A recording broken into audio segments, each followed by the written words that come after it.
अस्सलाम वालेकुम। आप देख रहे हैं मेरा YouTube channel Chem Spark with Shahriyar. आज हम क्लास फर्स्ट ईयर को स्टार्ट करते हैं। जो न्यू बुक है उसका चैप्टर नंबर 3 स्टार्ट करते हैं। चैप्टर नंबर 3 का इंट्रोडक्शन देने से पहले मैं उसके बारे में कुछ चीजें आपको बताना चाहूंगा कि हमारे चैप्टर का नेम है केमिकल बॉन्डिंग। बॉन्डिंग से आपको जहन में आ रहा होगा कि हमने इसमें बॉन्ड्स के बारे में पढ़ना है, बॉन्डिंग कैसे होती है, केमिकल्स कैसे जुड़ते हैं। अच्छा, एक क्वेश्चन हमारे माइंड में ये आता है कि केमिकल जो बॉन्डिंग हम पढ़ने लगे हैं इसका हमारी दुनिया से, इसका हमारी लाइफ से क्या ताल्लुक है। बच्चों, इसका बहुत गहरा ताल्लुक है। आप किसी भी चीज को देखेंगे, कोई भी चीज है आपके इर्द गिर्द, उन तमाम में बॉन्डिंग पाई जाती है। फॉर एग्जाम्पल मैं आपसे बात करता हूं, हम प्लास्टिक्स यूज करते हैं डेली लाइफ में। वो जो प्लास्टिक्स जिस चीज से मिलकर बनी है उनमें बॉन्डिंग होती है। इसी तरह से जो आप डेली पानी यूज करते हैं, पानी पीते हैं, उनमें भी क्या होता है, वाटर H2O, तो उसमें बॉन्डिंग मौजूद होती है। इस तरह की बेशुमार और एग्जांपल्स हैं जो डिस्कस करते करते टाइम खत्म हो जाएगा, लेकिन केमिकल बॉन्डिंग की इंपॉर्टेंस मैं नहीं बयान कर पाऊंगा। अच्छा बच्चों, हम टॉपिक का स्टार्ट करते हैं। टॉपिक का नेम है chemical bonding. What is chemical bonding? सबसे पहले क्वेश्चन ये बनता है, केमिकल बॉन्ड किसे कहते हैं? A force of a force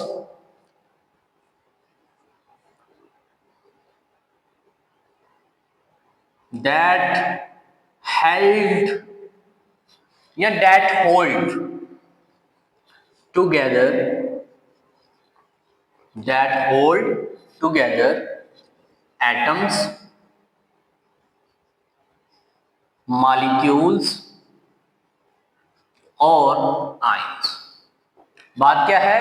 एक ऐसी फोर्स ऑफ अट्रैक्शन, एक ऐसी फोर्स जो एटमों को, जो मॉलिक्यूल्स को, जो आयंस को आपस में जोड़े रखती है, आपस में हेल्ड रखती है। हेल्ड टुगेदर या होल्ड टुगेदर, जो आपस में जोड़े रखती है, आपस में बॉन्ड बनाए रखती है, एटम्स का, मॉलिक्यूल्स का, आयंस का, तो उसको हम क्या कहते हैं? Chemical bonding.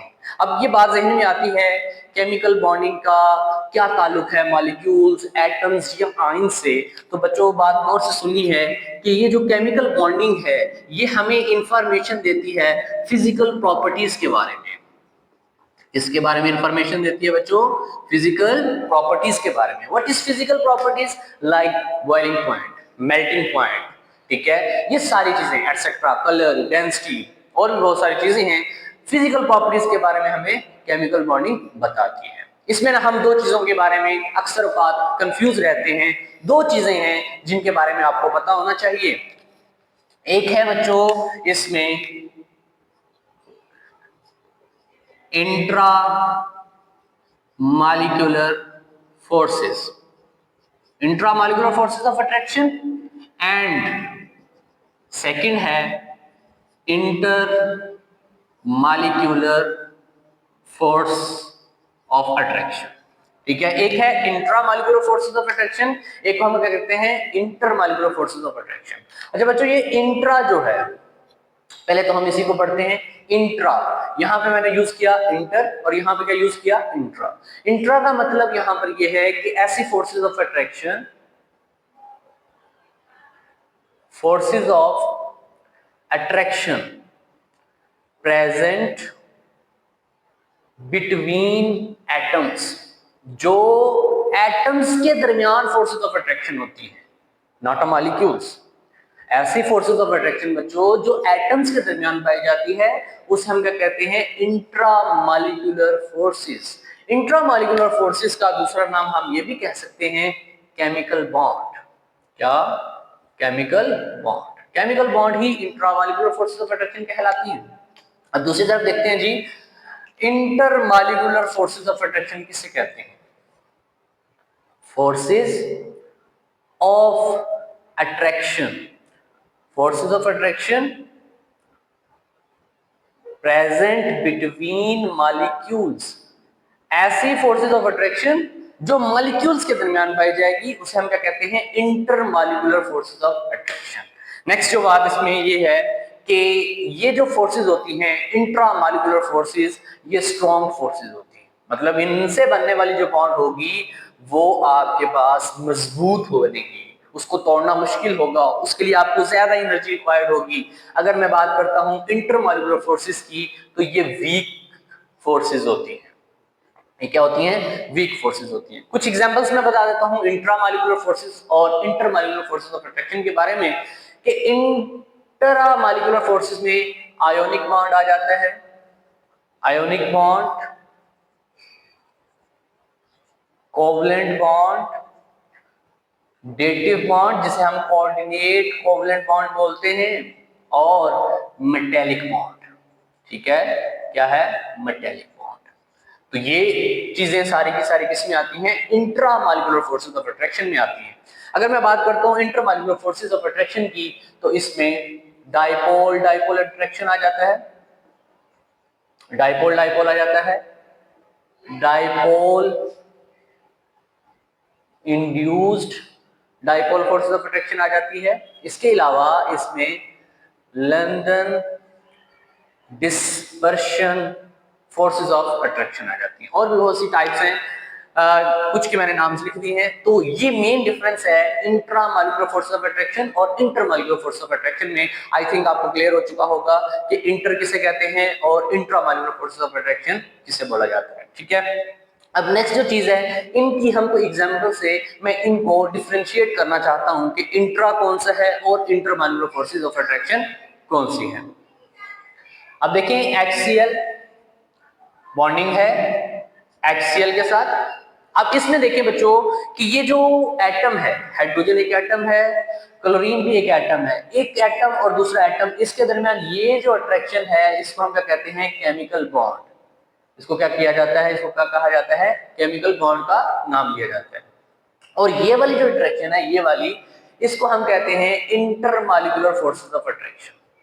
ये क्या है? Intermolecular forces of attraction. ये क्या है? Chemical bond. और ये क्या है? आपके पास जो मॉलिक्यूल्स के दरमियान में है उसे हम क्या कहते हैं? Intermolecular forces of attraction. और जो एटम्स के दरमियान होती है उसे हम क्या कहते हैं? Intramolecular forces of attraction. I think ये टॉपिक आपको क्लियर हो चुका होगा कि केमिकल बॉन्ड क्या होता है और ये चीजें क्या होती हैं। अच्छा बच्चों, अब जो नेक्स्ट जो मेन बात आपसे क्वेश्चंस में पूछी जाती है, जिसमें बच्चे कंफ्यूज होते हैं कि कोई भी चीज जो है केमिकल बॉन्डिंग क्यों करती है। आपको पता है इस दुनिया में हर चीज चाहती है कि वो स्टेबल हो, चाहे हम ही क्यों ना हो।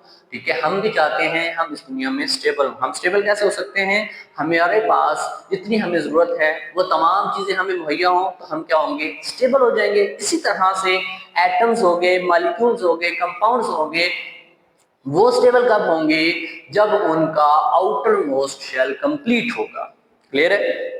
देखते हैं कि why do atom form, why do atom form chemical bonding.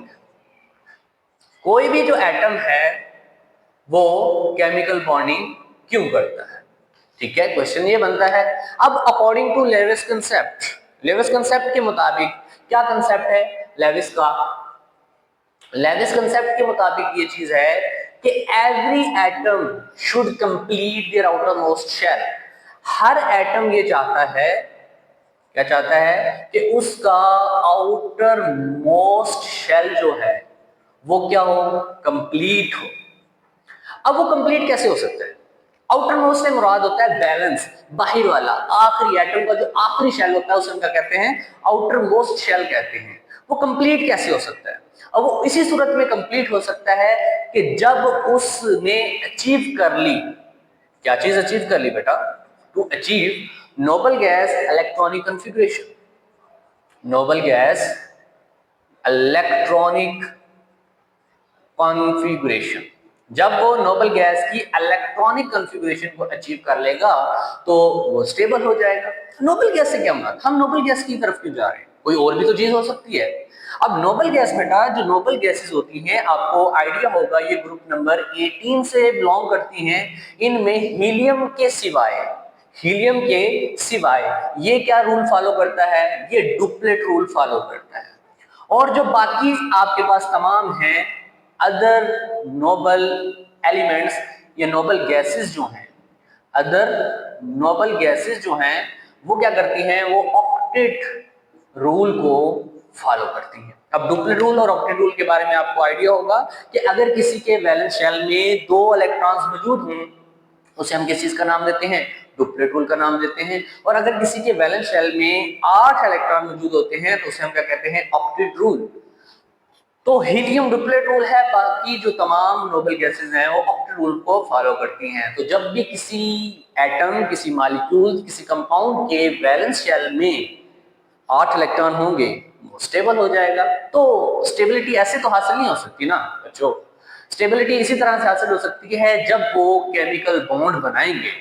अब उस बॉन्डिंग किस तरह से बना सकते हैं, देखो बच्चों, अब वो केमिकल बॉन्ड या तो उन्हें इलेक्ट्रॉन्स लूज करने पड़ेंगे या तो फिर उनको इलेक्ट्रॉन जो हैं वो गेन करने पड़ेंगे या वो इलेक्ट्रॉन्स की क्या करेंगे, शेयरिंग करेंगे। अब इधर एक बात नोट कर लें, एक बार समझ लें कि अगर किसी एटम के वैलेंस शेल में, मैं बात कर रहा हूं वैलेंस शेल में, अगर उसके पास 4 से इलेक्ट्रॉन कम है तो वो हमेशा इलेक्ट्रॉन्स को लूज करेगा, वो इलेक्ट्रॉन देगा किसी दूसरे को ताकि वो क्या हो जाए, स्टेबल हो जाए। अगर हम बात करते हैं गेन ऑफ इलेक्ट्रॉन्स की तो उस वक्त करेगा जब उसके पास 4 से ज्यादा इलेक्ट्रॉन होंगे, 5, 6, 7, तो इतने जब इलेक्ट्रॉन होंगे तो वो इलेक्ट्रॉन्स को क्या करेगा, गेन करेगा। अगर मैं बात करता हूं शेयरिंग ऑफ इलेक्ट्रॉन्स, ये उस वक्त होगी जब उसके पास 4 इलेक्ट्रॉन्स होंगे, जरूरी नहीं 4, जैसे आमतौर पर कार्बन आपके पास शेयरिंग करता है। तो lose of electrons, gain of electrons, sharing of electron, इसकी मदद से with the help of that losing electron, sharing electron, gaining electron, वो क्या करते हैं, स्टेबिलिटी को अचीव कर लेते हैं। क्लियर हो गया? आई थिंक आपको आज का टॉपिक क्लियर हो चुका होगा कि केमिकल बॉन्डिंग क्या होती है, केमिकल बॉन्डिंग में इंट्रामॉलिक्यूलर फोर्सेस क्या होती हैं, इंटरमॉलिक्यूलर फोर्सेस क्या होती हैं, और कोई भी जो एटम है, कोई भी जो मॉलिक्यूल है वो केमिकल बॉन्डिंग क्यों बनाता है। ये रीजंस मैंने बताए। डुप्लेट रूल आपको क्लियर होना चाहिए, ऑक्टेट रूल आपको क्लियर होना चाहिए, और कब कोई एटम इलेक्ट्रॉन लूज करेगा, शेयर करेगा या गेन करेगा। तो ये था जी हमारा आज का फर्स्ट लेक्चर। उम्मीद है कि आपको ये लेक्चर समझ आ चुका होगा। नेक्स्ट लेक्चर में हम मिलते हैं इंशाल्लाह।